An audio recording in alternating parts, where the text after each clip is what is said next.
बातमीपत्रात आता पाहूयात गल्लीपासून ते दिल्लीपर्यंतच्या ताज्या घडामोडींचा धावता आढावा। भाजपचे ज्येष्ठ नेते तथा माजी मंत्री सुधीर मुनगंटीवार यांनी विदर्भ आणि मराठवाडा वैधानिक विकास मंडळावरून आपल्याच महायुती सरकारला घरचा आहेर दिलाय। सरकारने विदर्भावर अन्याय करू नये, उद्योग असतील, रस्ते असतील, सर्व काही पुणे आणि मुंबई विभागातच जात असेल तर आम्ही काय करायचं? विदर्भ वैधानिक मंडळ आमचे सुरक्षा कवच असून सरकारने त्यावर अन्याय करू नये असंही ते म्हणालेत। सुधीर मुनगंटीवार म्हणाले, विदर्भ वैधानिक विकास मंडळ हा आमचा हक्क आणि सुरक्षा कवच आहे। सरकारने हे सुरक्षा कवच काढलं तर विदर्भासाठी निधीचा उपयोग म्हणावा तसा होणार नाही। आम्ही नोकरीवर बोललो तर वैधानिक विकास मंडळ अस्तित्वात नसल्याने आम्ही त्यावर भाष्य करू शकत नाही असं उत्तर मिळालं। अर्थसंकल्पात निधीचे समनिहाय वाटप दाखवले जाते, पण तसा खर्च झाला का याची यादी मी मागितली, पण त्याला अद्याप उत्तर मिळालेलं नाही। त्यामुळे मी भूमिका मांडली, विदर्भात येऊन हुरडा खा, अतिथी देवो भव, तुम्ही आमच्यासाठी देवासारखेच आहात, पण तुमची वर्तणूक देणाऱ्याची ठेवा। तुम्ही इथे येऊन हुरडा खाऊन परत जाल तर हे विदर्भातील जनतेवर अन्याय करणारं ठरेल। मुनगंटीवार पुढे म्हणाले, आपण नागपूरला देशाचं हृदय मानतो, जिथे बसून आपण सर्वंकष विचार केला नाही तर या विभागातील आमचे आदिवासी बांधव, अनुसूचित जाती जमातीचे लोक आणि गरिबांवर अन्याय होईल। आजही ह्युमन इंडेक्समध्ये 125 तालुक्यांपैकी 60 विदर्भात आहेत। त्यामुळे आमच्यावर अन्याय करू नका। 11 कोटींचं काम मुंबई पुण्याकडे दिलं जातं, मग आम्ही काय करायचं? त्यामुळे आम्हाला आमचं सुरक्षा कवच असणारं वैधानिक विकास मंडळ हवं आहे। मी आमदारांच्या स्वाक्षऱ्यांचं एक पत्र सरकारला देणार आहे। संसदेच्या हिवाळी अधिवेशनाचे कामकाज गुरुवारी 9व्या दिवशीही सुरू राहिलं। भाजप खासदार अनुराग ठाकूर यांनी सभापती ओम बिर्ला यांच्याकडे तक्रार केली की तृणमूल काँग्रेसचे खासदार सभागृहात ई सिगारेट ओढत आहेत। सभापतींनी उत्तर दिलं की कारवाई केली जाईल। पेट्रोलियम मंत्री हरदीप सिंग पुरी विरोधी पक्षाच्या प्रश्नाला पॅन्टच्या खिशात हात घालून उत्तर देत होते। सभापती बिर्ला यांनी त्यांना अडवलं आणि खासदारांना उत्तर देण्यापूर्वी खिशातून हात बाहेर काढण्यास सांगितलं। पुरी यांनी लगेच हात बाहेर काढले। संरक्षण मंत्री राजनाथ सिंह आज सकाळी लोकसभेत आले। ते त्यांच्या गाडीतून उतरताच काँग्रेस खासदार जयराम रमेश त्यांना भेटले। रमेश यांनी त्यांना सरदार पटेल की इनसाइड स्टोरी, मणिबेन पटेल की डायरी नावाचं पुस्तक दिलं आणि ते म्हणाले, ते गुजरातीमध्ये आहे, कृपया ते वाचा। राजनाथ हसले आणि म्हणाले, ते मला इंग्रजीत द्या, मला गुजराती येत नाही। यानंतर ते पुढे गेले। आजही दोन्ही सभागृहांमध्ये निवडणूक सुधारणा, विशेष सघन सुधारणा आणि मत चोरी यासारख्या मुद्द्यांवरून गोंधळ होण्याची अपेक्षा आहे। यापूर्वी गुरुवारी निवडणूक सुधारणांवर चर्चा सुरू असताना विरोधी पक्षनेते राहुल गांधी यांनी गृहमंत्री अमित शहा यांना चर्चेसाठी आव्हान दिलं होतं। सरकारच्या तिजोरीत खणखणाट असल्याचं महायुती सरकारकडून सांगितलं जातं, पण खरंच सरकारच्या तिजोरीत खणखणाट आहे का? खणखणाट असेल तर एवढे पैसे गेले कुठे, असा सवाल शिवसेना ठाकरे गटाच्या नेत्या सुषमा अंधारे यांनी उपस्थित केलाय। पत्रकार परिषद घेत अंधारे यांनी महायुती सरकारवर टीका केली आहे। सुषमा अंधारे म्हणाल्या, साधारणतः 4 ते 5 महिन्यांपूर्वी आपण एक जाहिरात संबंध राज्यभर बघत होतो। या जाहिरातीत छत्रपती शिवाजी महाराजांच्या पायावर देवेंद्र फडणवीस फुले वाहत आहेत। ही जाहिरात कोणी दिली, त्याचे पैसे कोणी दिले याची वाच्यता कुठेही झाली नाही। कुठूनही त्याचा स्रोत आपल्याला समजला नाही। एवढी करोडो रुपयांची जाहिरात आली कुठून? अगदी त्याच वेळेला कोणीतरी म्हटलं की महाविकास आघाडीच्या लोकांकडे पैसे नाहीत। पैसे आहेत ते महायुतीच्या लोकांकडे, एकनाथ शिंदेंकडे आहेत, अजित पवारांकडे आहेत। आम्ही याचा विचार करत आहोत आणि त्याचं उदाहरण मी आज इथे दाखवणार आहे। पुढे सुषमा अंधारे यांनी काही कागदपत्रे दाखवली, ज्यात महाराष्ट्रात जी काही रस्त्यांची कामं सुरू झाली आहेत त्याची माहिती त्यांनी दिली आहे। यातल्या एका मार्गाच्या कामात आर्थिक गैरव्यवहार झाल्याचं त्यांनी सांगितलं। त्या म्हणाल्या, महामार्ग क्रमांक 965 पंढरपूर मोहोळ पालखी मार्ग हा आहे। या पालखी मार्गात 1400 कोटी रुपयांचा आर्थिक गैरव्यवहार झाला आहे।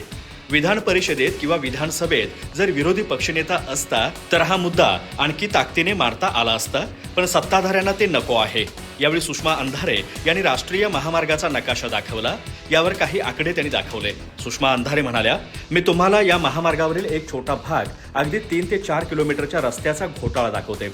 महामार्गाची आकडेवारी असेल ती तुम्ही काढा, त्याची आकडेवारी काढायची असेल तर आम्हाला सांगा, आम्ही मुख्यमंत्र्यांना मदत करायला तयार आहोत। साधारणतः या महामार्गावरील हे जे काम आहे, या कामात सरकारने काही नुकसान भरपाई देणं अपेक्षित आहे। कुंभमेळा समाजहिताचा आणि राष्ट्रहिताचा असला तरी त्यासाठी झाडं तोडू नयेत, अशी प्रतिक्रिया ज्येष्ठ सामाजिक कार्यकर्ते अण्णा हजारे यांनी दिली आहे। गेल्या अनेक दिवसांपासून नाशिक येथील तपोवन परिसरातील वृक्षतोडीच्या मुद्द्यावरून पर्यावरण प्रेमींसह अनेक कलाकारांनी तसंच विरोधी पक्षांनी तपोवन परिसरात जाऊन आंदोलन सुरू केले. आता अण्णा हजारे यांनी देखील या वृक्षतोडीला आपला विरोध दर्शवलाय. नाशिक येथील वृक्षतोडीवर बोलताना अण्णा हजारे म्हणाले, कुंभमेळ्याच्या पार्श्वभूमीवर नाशिक शहरातील तपोवन येथील वृक्षतोड केली जाणार आहे.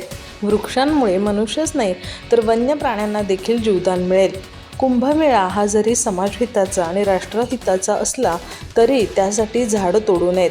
फारच आवश्यक असेल तर छोटी झाडं तोडावीत, मात्र मोठ्या झाडांना तोडू नये अशी माझी विनंती असल्याचं हजारे यांनी म्हटलंय. आगामी सिंहस्थ कुंभमेळ्याच्या तयारीसाठी नाशिक शहरात विकास कामांचा धडाका सुरू असताना तपोवन परिसरातील प्रस्तावित मलनिस्तारण केंद्राचा प्रकल्प आता मोठ्या वादाच्या भोवऱ्यात सापडलाय. या प्रकल्पाच्या उभारणीसाठी प्रशासनाने 300हून अधिक डेरेदार झाडांवर कुऱ्हाड चालवल्याचा गंभीर आरोप पर्यावरण प्रेमींनी केलाय. विकासाच्या नावाखाली होत असलेल्या या बेसुमार वृक्षतोडीमुळे तपोवनातील जैवविविधता आणि नैसर्गिक समतोल ढासळण्याची भीती व्यक्त केली जात असून पर्यावरणवाद्यांनी या प्रकारावर तीव्र संताप व्यक्त केला आहे. एकीकडे सरकार बळीराजाच्या पाठीशी खंबीरपणे उभे असल्याचे दावे करत असले तरी वस्तुस्थिती मात्र भीषण आहे. 2017 सालच्या छत्रपती शिवाजी महाराज शेतकरी सन्मान योजनेअंतर्गत पात्र ठरूनही राज्यातील तब्बल 6,56,000 शेतकरी गेल्या 8 वर्षांपासून कर्जमाफीच्या लाभांपासून वंचित असल्याची धक्कादायक माहिती समोर आली आहे. विशेष म्हणजे उच्च न्यायालयाचे आदेश असूनही या शेतकऱ्यांना त्यांचा हक्काचा पैसा मिळालेला नाही. खुद्द सहकार मंत्री बाबासाहेब पाटील यांनी विधानसभेत एका लेखी उत्तरात ही कबुली दिल्याने सरकारची शेतकऱ्यांप्रती असलेली अनास्था उघड झाली आहे. शिवसेना ठाकरे गटाचे आमदार भास्कर जाधव यांनी विधानसभेत विचारलेल्या एका तारांकित प्रश्नाला उत्तर देताना ही गंभीर बाब समोर आली आहे. उच्च न्यायालयाने या योजनेतील पात्र शेतकऱ्यांना तातडीने लाभ देण्याचे आदेश दिलेत. या उर्वरित शेतकऱ्यांना कर्जमाफी देण्यासाठी सरकारला 5,975.51 कोटी रुपयांच्या निधीची आवश्यकता आहे. मात्र सरकारने पुरवणी मागण्यांमध्ये या महत्त्वपूर्ण विषयासाठी केवळ 500 कोटी रुपयांची जुजवी तरतूद केली आहे. त्यामुळे न्यायालयाच्या आदेशाला हरताळ फासला जात असून 8 वर्षे उलटूनही शेतकऱ्यांची थट्टा सुरूच असल्याचं चित्र आहे. एकीकडे जुनी कर्जमाफी रखडली असताना दुसरीकडे मुख्यमंत्री सहायता निधीचा धक्कादायक कारभार समोर आलाय. आरटीआय कार्यकर्ते वैभव कोकाटे यांनी मिळवलेल्या माहितीनुसार ऑक्टोबर महिन्यात मुख्यमंत्री सहायता निधीमध्ये तब्बल 1 अब्ज रुपये जमा झाले.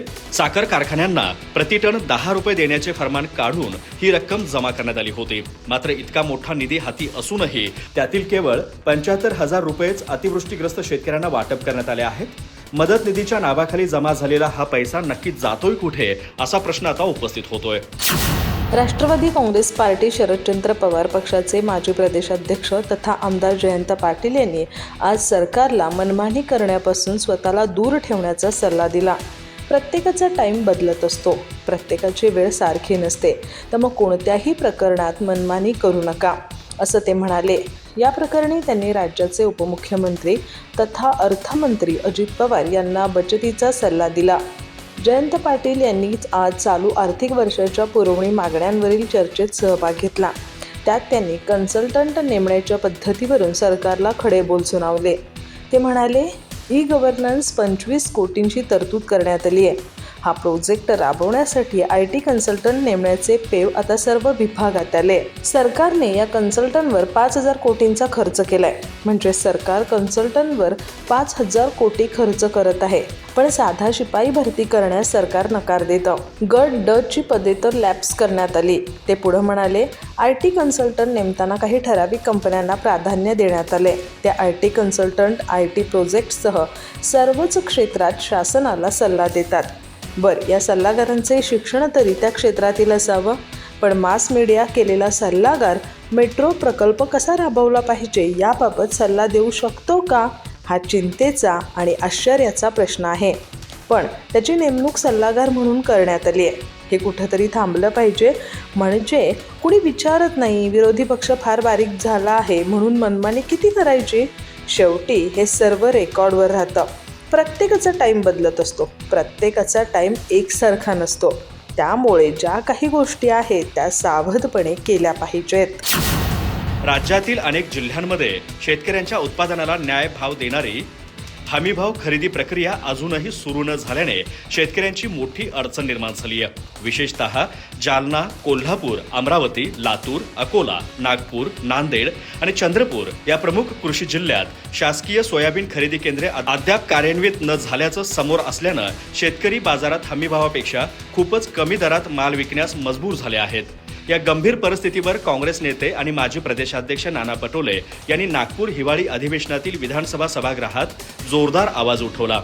पटोले यांनी सरकारवर ताशेरे ओढत सांगितलं की शेतकऱ्यांना दिलेल्या आश्वासनांचे सरकारकडून पालन न होताच उत्पादकांना त्यांच्या मेहनतीच्या पिकाचा योग्य मोबदला मिळत नसून शेतकरी पुन्हा संकटात ढकलले जात आहेत. या चर्चेदरम्यान पटोले यांनी चंद्रपूर जिल्ह्याबाबतही गंभीर मुद्दा उपस्थित केला. अलीकडील अतिवृष्टीमुळे चंद्रपूरमधील मोठ्या प्रमाणातील कपाशीचे नुकसान झालं असून या जिल्ह्यातील शासकीय कापूस खरेदी केंद्रे देखील सुरू न झाल्याचं त्यांनी स्पष्ट केलं. या प्रश्नावर सरकारकडून माहिती चुकीची आहे असं उत्तर मिळालं. मात्र त्याच सत्ता पक्षातील एका आमदारानेही या समस्येची पुष्टी करत या परिस्थितीचं गांभीर्य अधोरेखित केलं. त्यामुळे सरकारने नाकारणे आणि मैदानावर प्रत्यक्ष वास्तव वेगळे असल्याचा विरोधाभास अधिवेशनात उघड झाला. या पार्श्वभूमीवर पटोले यांनी सातत्यपूर्ण हस्तक्षेपाची मागणी करत सरकारवर वास्तवापासून दूर राहण्याचा आरोप केला. विधानसभेच्या कामकाजात शासकीय विधेयक मांडणं सुरू असताना भाजप आमदार सुरेश धस आणि राष्ट्रवादी काँग्रेस शरद पवार गटाचे आमदार जयंत पाटील यांच्यात वाद रंगल्याचं पाहायला मिळालं. तसंच यात सुरेश धस यांनी आमदार रोहित पवारांच्या मतदारसंघाच्या नावाने उल्लेख केल्यानं रोहित पवारांनी आक्षेप घेतला. असा तिघांमध्ये शाब्दिक वाद रंगला होता. विधानसभेत बोलताना भाजप आमदार सुरेश धस म्हणाले, महाविकास आघाडीचे सरकार असताना सर्वाधिक टार्गेट झालो मी. माझ्यावर आणि माझ्या कार्यकर्त्यांवर 30 गुन्हे दाखल करण्यात आले होते. DYSP यांनी जेव्हा चौकशी केली तेव्हा माझं नाव कुठं आलं नाही. पुन्हा माननीय गृहमंत्री अनिल देशमुख असताना एक SIT स्थापन करण्यात आली. त्यात सुद्धा माझं आणि माझ्या कुटुंबियांचं नाव आलं नाही. नंतर माझ्या बाबतीत जो प्रकार वापरला गेला, कलम 17 अन्वये LCBच्या चौकशीच्या बाबतीत लोकप्रतिनिधींची चौकशी या विभागाने दिल्याशिवाय होत नाही.